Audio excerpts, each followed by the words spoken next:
So, we're doing something a little different today. Instead of just walking through a story, we're going to deconstruct a whole world. We're talking about the design, the mechanics, and yeah, the super deep philosophical lessons behind Excalibur AOP 2. This isn't just any game. It's this fictional masterpiece, right? And it's so incredibly intricate because it was built for one reason, to train the next generation of heroes. All right, you ready? Let's get into it. So that's the epic opening players get hit with. And right from the jump, you can just feel how massive this thing is. The world is completely shattered, broken up into these isolated continents after some huge war. And your goal?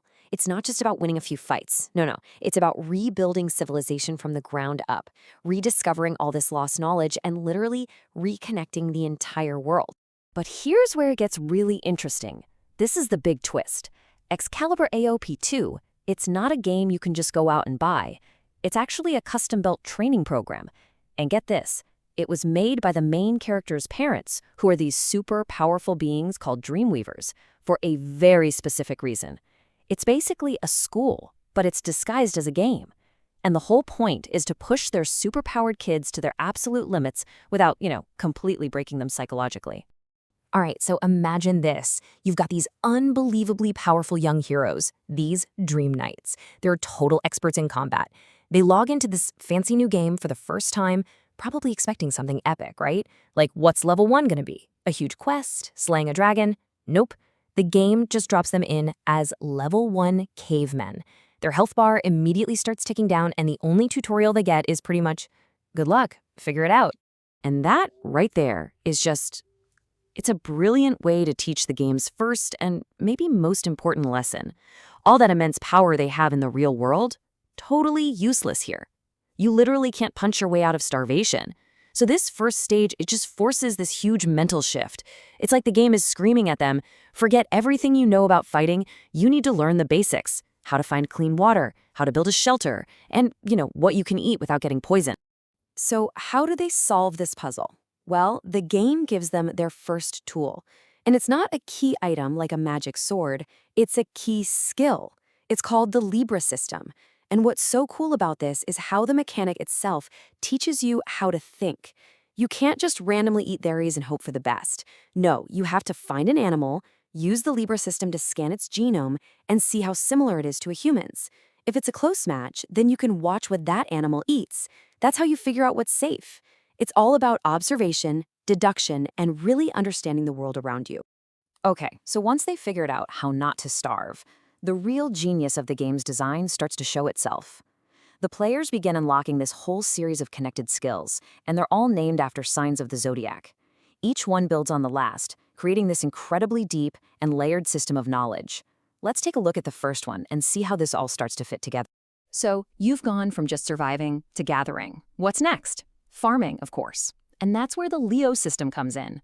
This skill lets you look at a plant and figure out exactly how much food you're going to get from it and how long it'll take to grow. And thematically, it's just perfect. Leo the lion, right? The pride, the family. This skill is all about teaching them to think beyond just their own stomach, to start planning for the future and providing for their whole group.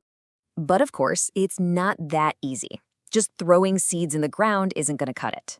The game then introduces the Taurus system, which adds this whole other layer of strategy. Now you can analyze the soil, the water, the sunlight, all of it, to find the absolute best place to plant your crops. And again, the theme is spot on. Taurus, the bull, is all about strength, but it's not about brute force. It's about strength used with precision and intelligence. It's the power to really master and cultivate the land. And right when the players are starting to feel like they've got a handle on things, the game throws a curveball, debilitating stats. Suddenly, a poisoned NPC stumbles into their camp, and a big 24-hour countdown timer appears.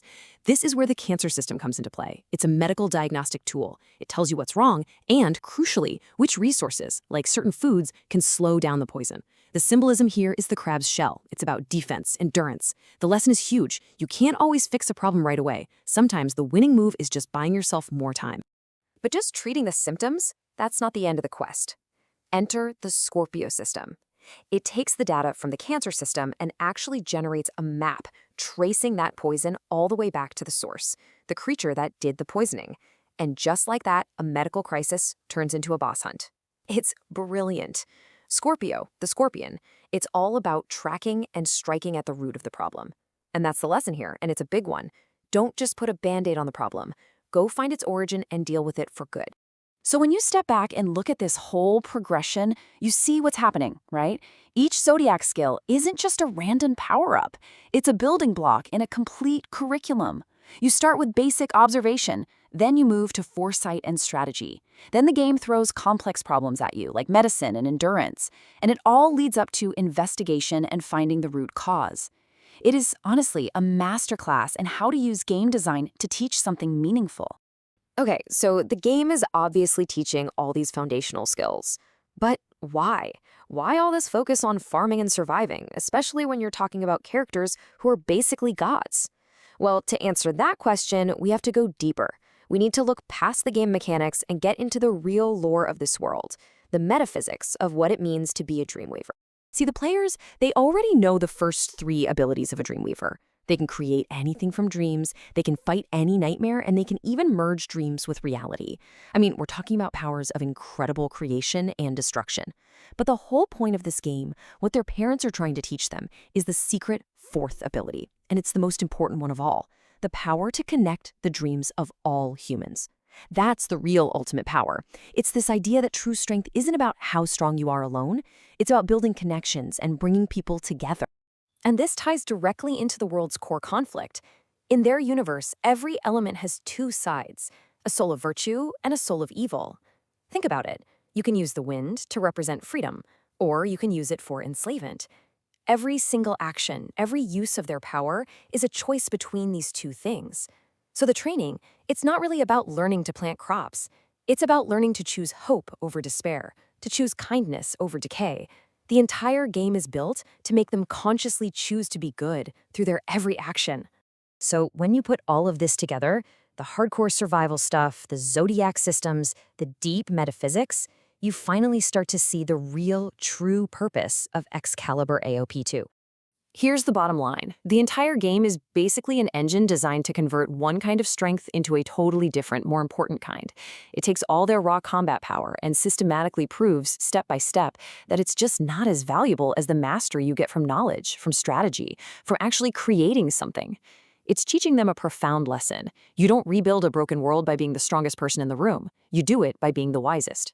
And man, this one line from the story just sums up the entire philosophy of the game perfectly. Think about it. Possessions can be lost, right? Power can be taken away or even just made useless. But true foundational skill, that deep knowledge of how to survive and build something from absolutely nothing, that's indestructible. That's the real ultimate power. And that's exactly what the game is designed to teach. Which kind of leaves us with a really fascinating question to chew on, doesn't it? This game takes this incredible, godlike power and breaks it all the way down to its most basic, most essential parts. So, I want you to think about this. If you had to design a game to teach a skill that you think is the most important, I don't know, maybe creativity or leadership or empathy, what would your level 1 look like? What would be that first humbling, caveman-level experience you'd have to put someone through so they could learn the fundamental truth of that skill?